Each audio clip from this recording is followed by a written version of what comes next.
అద్భుతాలు జరిగాయి ఆ 75 రోజుల ప్రార్థనలోనే. ఒకటి డబ్బు పరంగా నాకు మేలు జరిగింది.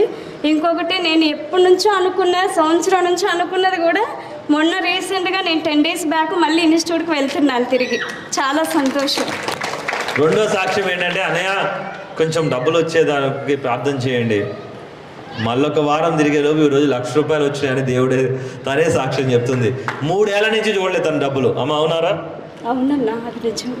ఇంకొకటి, మా చెల్లెకి బొట్టు కనపడుతుందా? కనపడట్లా? కనపడుతుందా?